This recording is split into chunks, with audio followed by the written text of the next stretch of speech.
విద్యా హక్కు చట్టం ప్రాక్టీస్ బిట్స్ మొదటి ప్రశ్న. ఒక విద్యార్థి ఏ బడిలోనూ చేరకపోతే లేదా మధ్యలో మానేస్తే అతని వయసుకు తగిన తరగతిలో చేర్చుకోవాలని ఆర్టీఏ 2009 ప్రకారం ఏ సెక్షన్ చెబుతుంది? సెక్షన్ 4 చెబుతుంది. సెక్షన్ 4 విద్యా హక్కు చట్టం 2009 ప్రకారం. తర్వాత ప్రశ్న, ఏ సెక్షన్ ప్రకారం బడిలో ప్రవేశానికి జనన ధృవీకరణ పత్రం లేదని అడ్మిషన్ నిరాకరించకూడదు?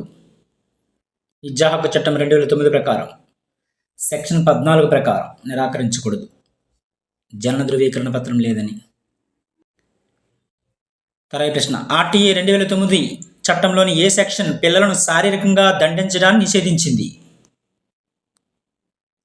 సెక్షన్ 17 పిల్లలను శారీరకంగా దండించడాన్ని నిషేధించింది విద్యా హక్కు చట్టం 2009. తర్వాత ప్రశ్న, ఉపాధ్యాయులు ప్రైవేట్ ట్యూషన్ చెప్పకూడదని విద్యా హక్కు చట్టంలోని ఏ సెక్షన్ చెబుతుంది? సెక్షన్ 28 చెబుతుంది. ఇంపార్టెంట్.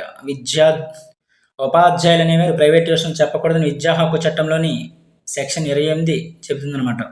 ప్రైవేట్ ట్యూషన్ చెప్పకూడదని ఉపాధ్యాయులు అనేవారు.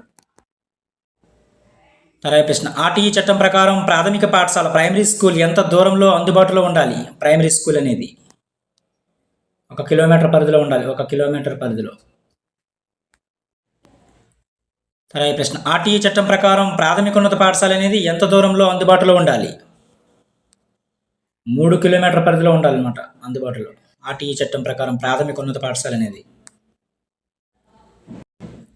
తర్వాత ప్రశ్న, విద్యా హక్కు చట్టం అమలును పర్యవేక్షించే అత్యున్నత సంస్థ ఏది క్రింది వానిలో? విద్యా హక్కు చట్టం అమలును పర్యవేక్షించే అత్యున్నత సంస్థ ఎన్సిపిసిఆర్. తర్వాత ప్రశ్న, ఆర్టీఈ చట్టం 2009 ప్రకారం పిల్లవాడు అంటే ఏ వయసు వారు? 6 నుంచి 14 సంవత్సరాల బాలబాలికలు. తర్వాత ప్రశ్న, ఆర్టీఈ చట్టం 2009 అమల్లోకి వచ్చిన తేదీ? ఆర్టీఈ చట్టం 2009 అమల్లోకి వచ్చిన తేదీ ఏప్రిల్ 1, 2010 అమల్లోకి వచ్చింది. తర్వాత ప్రశ్న, ఆర్టీఈ చట్టం 2009 ప్రకారం ప్రత్యేక వర్గీకరణకు చెందిన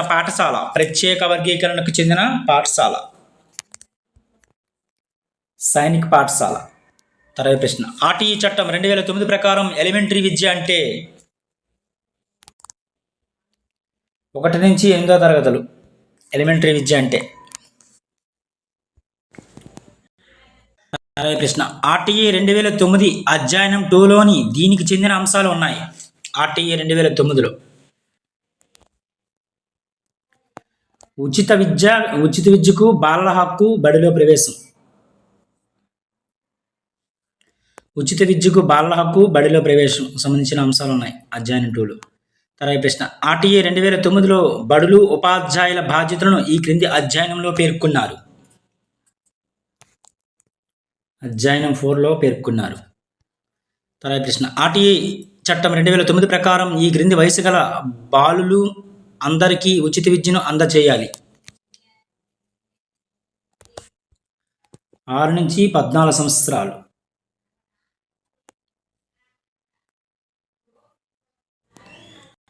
తర్వాత ప్రశ్న, ఆర్టీఈ చట్టం 2009 ప్రకారం 11 సంవత్సరాల బాలుడిని బడి బయట బాలునిగా గుర్తించారు. అతనిని ఈ క్రింది తరగతిలో చేర్పించాల్సి ఉంటుంది. 5వ తరగతిలో. తర్వాత ప్రశ్న, ఆర్టీఈ 2009 ప్రకారం ఒక పాఠశాల నుంచి మరొక పాఠశాలకు విద్యార్థి బదిలీపై చేరదలిచాడు. అయితే అతని వద్ద బదిలీ ధృవీకరణ పత్రం టీసీ అనేది లేదు. అప్పుడు ఆ పాఠశాల విద్యార్థిని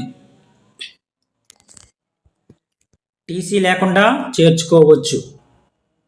తర్వాత ప్రశ్న, ఆర్టీఈ 2009 ప్రకారం పాఠశాలకి ప్రవేశానికి నిర్దేశించిన క్యాపిటేషన్ రుసుము గరిష్ట విలువ ఎంత? అసలు వసూలు చేయరాదు కూడా క్యాపిటేషన్ రుసుము అనేది. తర్వాత ప్రశ్న, ఒక పాఠశాల విద్యార్థిని చేర్చుకున్నట్టుకు 25,000 క్యాపిటేషన్ రుసుము వసూలు చేసినది. ఆర్టీఈ ప్రకారం ఎంత జరిమానా విధించవచ్చు? 10 రెట్లు వరకు విధించవచ్చు. 10 రెట్లు. తర్వాత ప్రశ్న, పాఠశాలలో చేర్చుకున్నట్టుకు బాలుడు లేదా బాలికను ఎంపిక విధానానికి గురి చేస్తే మొదటి తప్పుకు విధించే జరిమానా 25,000 మొదటి తప్పుకు అయితే. తర్వాత ప్రశ్న, ఆర్టీఈ చట్టం 2009 ప్రకారం ఆర్టీఈ 2009 అమలుకు పూర్వం ఏర్పాటు చేయబడిన పాఠశాల ఆర్టీఈలో పేర్కొన్న ప్రామాణికాలు కలిగి ఉండకపోతే అమలు నుండి ఎన్ని సంవత్సరాల లోపల ప్రామాణికాలనేవి పూర్తి చేయాల్సి ఉంటుంది? 3 సంవత్సరాలు లోపల. తర్వాత ప్రశ్న, బడి యాజమాన్య సంఘంలో మహిళల యొక్క శాతం ఎంత? బడి యాజమాన్య సంఘంలో మహిళల శాతం ఎంతంటే 50%. తర్వాత ప్రశ్న, బడి యాజమాన్య సంఘం విధి కానిది. బడి యాజమాన్య సంఘం యొక్క విధి కానిది ఏది అడిగారు కింద వాళ్ళు. స్కూల్ మేనేజ్మెంట్ కమిటీ యొక్క విధి కానిది. పాఠశాల తనిఖీ మరియు క్రమశిక్షణ చర్యలు అనేవి దీని యొక్క విధి కాదు. వీళ్ళని కూడా సరైనవే. బడి పనితీరును పర్యవేక్షించడము, అదేవిధంగా బడి అభివృద్ధి ప్రణాళిక తయారీ, అదేవిధంగా నిధుల వినియోగం, పర్యవేక్షణ. తర్వాత ప్రశ్న, బడి యాజమాన్య సంఘంలో 4 కనీసం 3వ వంతు సభ్యులు ఈ క్రింది వారు ఉండాలి. తల్లిదండ్రులు లేదా సంరక్షకులే ఉండాలి. తర్వాత ప్రశ్న, ఆర్టీఈ చట్టం 2009 ఉపాధ్యాయులను ఈ క్రింది పేర్కొన్న విద్యేతర పనులను నిషేధించడం చేయింది. విద్యేతర పనులను చేయడం నిషేధించింది. విద్యాశాఖ కార్యాలయంలో ఆఫీస్ బిల్లులు చేయటం నిషేధించింది అనమాట. తర్వాత ప్రశ్న, ప్రాథమిక పాఠశాలలో పిల్లల సంఖ్య 60 వరకు ఉంటే ఉండాల్సిన ఉపాధ్యాయుల సంఖ్య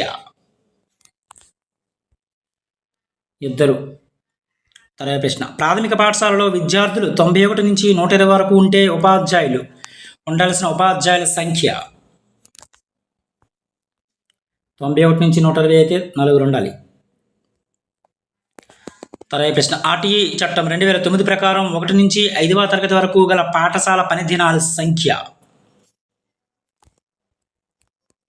200. తర్వాత ప్రశ్న, ఆర్టీఈ 2009 ప్రకారం 6 నుంచి 8వ తరగతి వరకు గల పాఠశాల పని దినాలు 220 పని దినాలు. తర్వాత ప్రశ్న, ఆర్టీఈ 2009 ప్రకారం 6 నుంచి 8వ తరగతి వరకు ఒక విద్యా సంవత్సరంలో బోధనా గంటలు 1000 గంటలు ఉండాలి. తర్వాత ప్రశ్న, ఆర్టీఈ చట్టం 2009 ప్రకారం ప్రాథమిక పాఠశాల పనిచేయు వేళలు.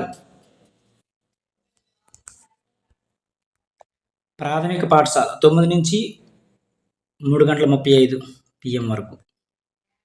తర్వాత ప్రశ్న, ఆర్టీఈ చట్టం 2009 ప్రకారం టీచర్లకు వారానికి కనీస పని గంటలు తయారీతో కలిపి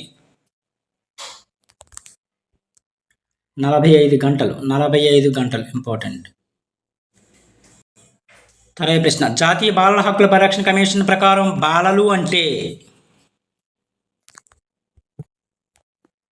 0 నుంచి 14 సంవత్సరాల వయసు కలిగిన వారు. తర్వాత ప్రశ్న, నిర్బంధ ఉచిత ప్రాథమిక విద్యను గురించి తెలిపే రాజ్యాంగ ప్రకరణ.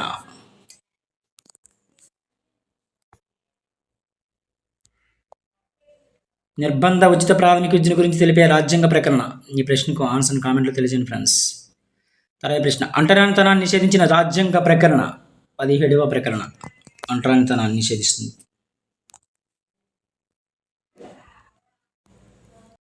ఈ విద్యా హక్కు చట్టానికి సంబంధించిన కొన్ని ముఖ్యమైన ప్రాక్టీస్ బిట్స్. Thank you.